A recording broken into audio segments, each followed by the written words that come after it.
All right, let's get right into it. We're talking about a book that is so much more than just a story. It's John Steinbeck's 1939 masterpiece, The Grapes of Wrath. I mean, this is a novel that literally defined an entire era of American history.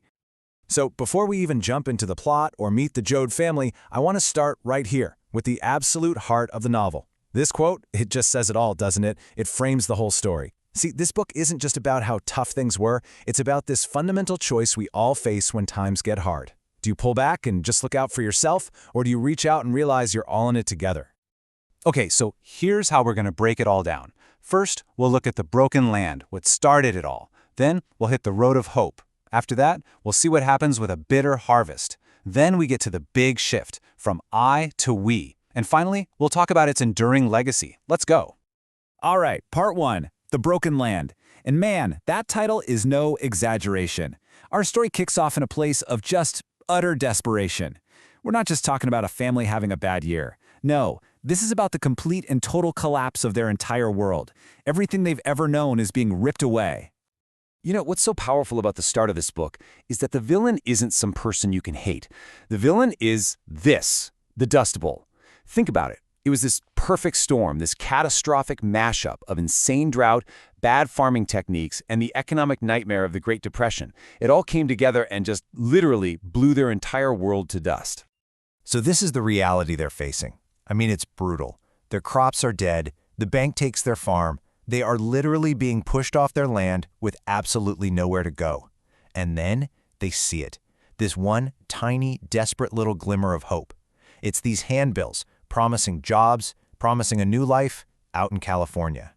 And just like that, we're on to the next chapter, The Road of Hope. This is the Great Migration West. Can you picture it?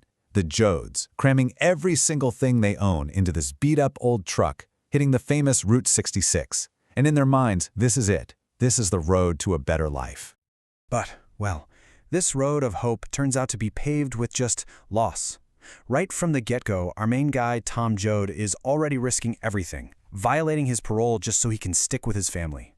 Then, almost as soon as they start, Grandpa dies, the patriarch. They have to bury him in some random field, just a devastating moment.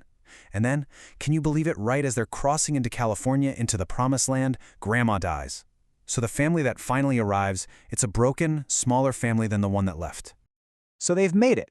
But that dream they were chasing, it just evaporates. It turns into a total nightmare, almost instantly. And this is where the novel's central conflict really kicks into high gear. The harvest they were promised?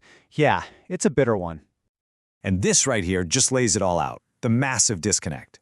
On the one hand, you've got the promise, those handbills, right? High wages, plenty of work. But then you get the reality. It was a setup. The big corporate farms intentionally flooded the market with workers. Why? Basic economics. When you have way too many people desperate for a job, you can pay them next to nothing, starvation wages. And if anyone complained or tried to organize, the local police were right there to shut them down. It was a brutal, calculated system. But all of this brutal, soul-crushing exploitation, it actually sparks the most important change in the entire book. It's a catalyst. Because when you're faced with an unfair system like that, you realize just trying to survive on your own isn't enough. And that's when the Joad's whole mindset starts to shift. They go from thinking about just I, my family, my survival, to thinking about we, community, collective action. And that is exactly why people call this a proletarian novel. That's a fancy term, but what it really means is that Steinbeck wasn't just writing a sad story to make you cry. No way. He was making a powerful argument. He was showing step by step how the system is designed to chew up and spit out individuals. And he was screaming from the pages that the only power people have in that situation is to unite. And this whole transformation, you see it perfectly in Tom Joad's journey. It all happens so fast. First, he sees his friend, the ex-preacher Jim Casey, murdered, killed with a pickaxe handle during a strike. It's horrific. In a moment of pure rage, Tom kills the attacker, avenging his friend. And just like that, he's a fugitive. He has to hide. But it all leads to this incredible final scene with his mother. He tells her he has to go, but he promises her. He promises that he's going to carry on Cassie's work.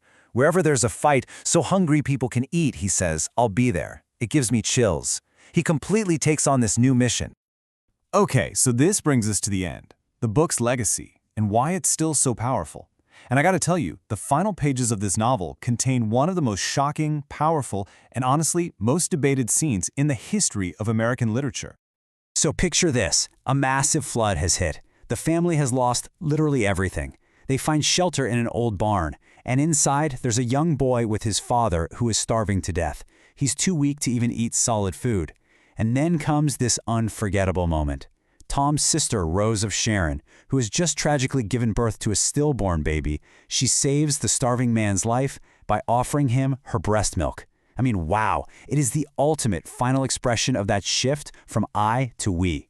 It's this profound act of giving life, born out of her own grief and despair for the sake of the community. So when you boil it all down, what's the big takeaway here? The Grapes of Wrath is just timeless because it hammers home these huge themes that we're still wrestling with today. It makes you confront the real human cost of economic inequality. It shows you the fierce, unbreakable power of family and community. It's a rallying cry about the need to stand up against injustice. And maybe most importantly, it champions this idea that cooperation, not just individualism, is what sees us through. And that really just leaves us with one final thought to chew on. This book was written more than 80 years ago, but look at our world today, still so full of division and inequality. So the question is, what can this incredible story of the Joad family still teach us about our shared humanity and what we owe to each other?